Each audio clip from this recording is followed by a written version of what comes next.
In this video, I'll show you how to take headshots using one light, two lights, and later on using three lights when it comes to studio photography. So we are basically going to see how you can utilize your different lights to get the best out of your studio photos when it comes to headshots. So simply like the video and don't forget to subscribe in case you're watching and you aren't subscribed to this channel. So for headshots, you have to understand the right camera settings. Remember, for headshots, we want to accentuate and portray the facial structures, meaning we have to use the aperture of around 5.6 and above. So for this, I'll be using the aperture of 5.6 at ISO 100 because you don't want to shoot at higher ISOs because a higher ISO is going to introduce more grain or noise to your images, which you don't want.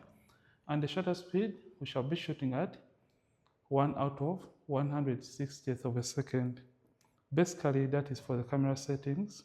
And for the white balance, I prefer to shoot between 5800 to 6200 kelvins because I find warm white balance a little bit more flattering for dark-skinned models.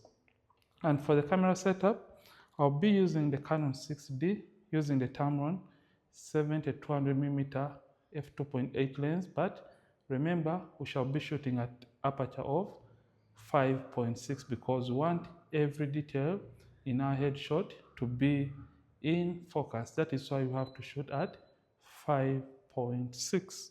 So after understanding everything, and for a picture style, I'm shooting in standard. So after understanding the camera settings and the picture style, and by the images are going to be seen on the screen are going to be unedited and straight out of camera. So after that, the first thing you have to do after setting up or getting the camera settings is taking a test photo. So right now, I'm going to turn off the trigger or my light, and I'll take a test photo at this point, and I show you that on the screen. So the image you take at this point has to be dark. And as you can see, the reason as to why it has to be dark is because we have cut out the ambient lighting from affecting our shot. After, we're just going to turn on our main light, which is the Godox AD600BM, and turn on the trigger. And the strength of the light, it is placed in this reverse umbrella, the 165 centimeter reverse umbrella. And for this kind of setup, always make sure that the model is standing right at the edge of the softbox. You can see she's seated or standing, rather she's seated for this. She is just at the edge of this, meaning the light won't be affecting the background in this case. Yeah, so I'll take the first image, and the strength of my main light is set to 1 out of 32 power. So I'll take just a test photo with just the main light. So you can see this is the image with just the main light, nothing else added, and this looks okay. And for better headshots, what you have to do, you have to introduce in a reflector to eliminate the shadows.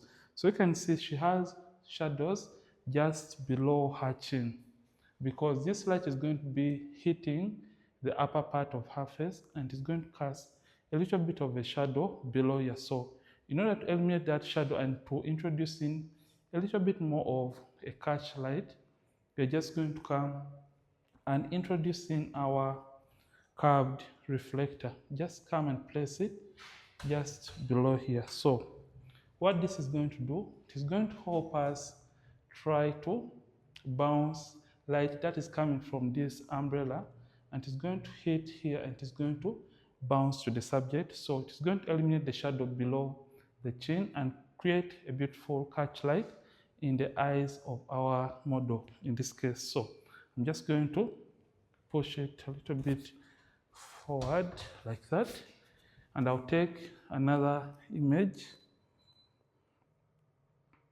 with the reflector introduced, and you can see it creates a massive difference and it makes a little bit more of a change. So I'm just going to take another image and I'm just going to zoom in and take more of her face.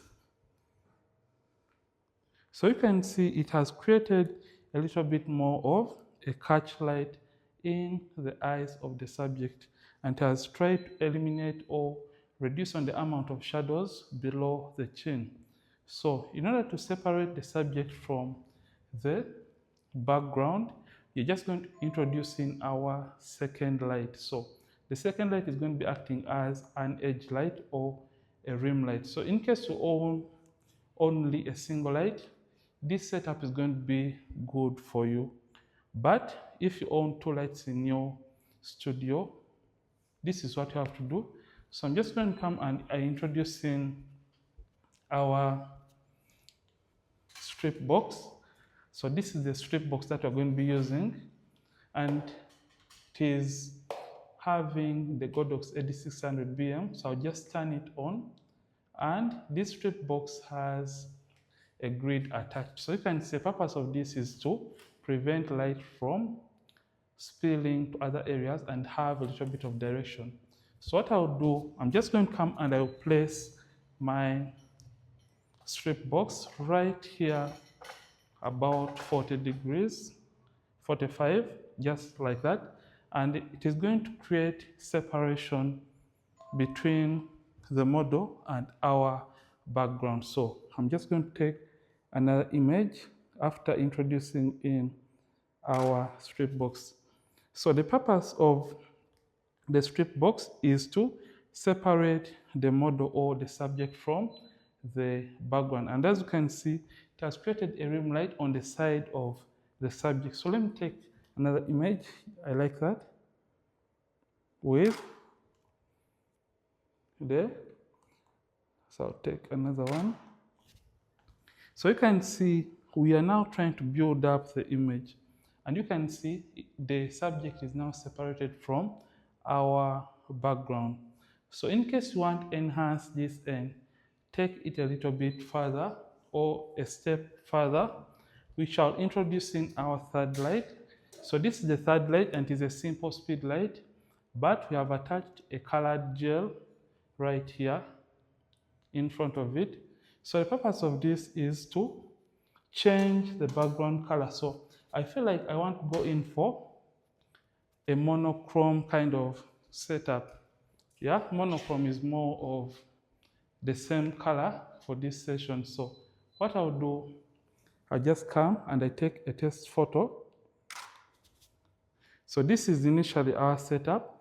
So what I'll do, I'm just going to come and I turn on our speed light in this case. And remember, this kind of setup is going to be working for you if you have a white or gray background. So in case you don't own so many colored backgrounds, you can just use gels and point it at the back of the subject. So this is going to help you color the background in this case. So for my edge light, rather, the strength of the edge light, it is set to 128, and the main light is set to 1 out of 32 power. And for the speed light is set to 1 out of 64.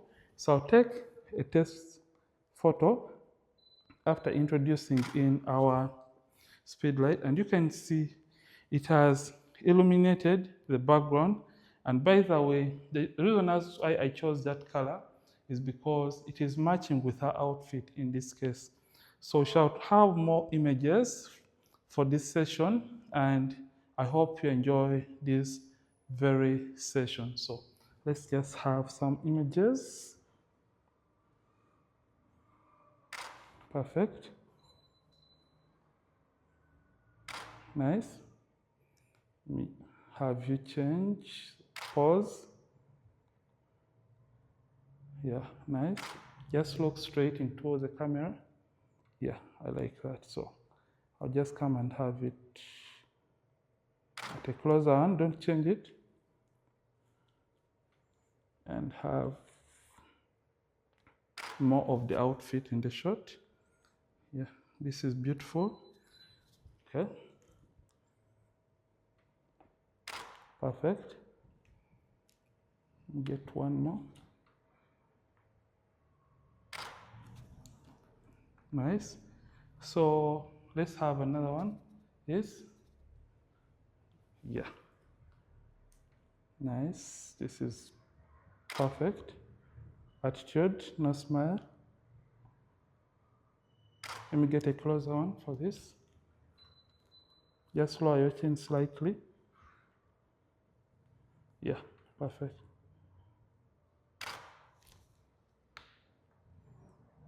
This is beautiful.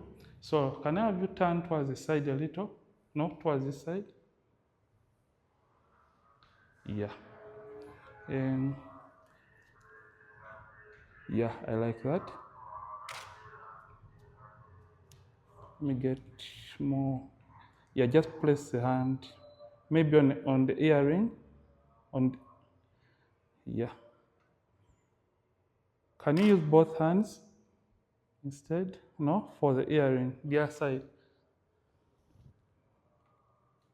Okay. I'll just have it as a closer one. Let me get more of the outfit.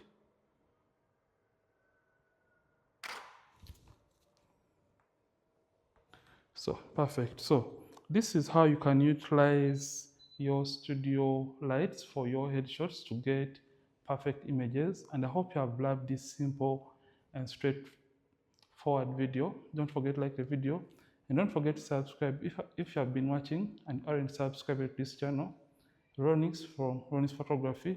Thank you for watching and I'll see you in yet more videos on this channel. Don't forget, keep practicing and as well keep creating.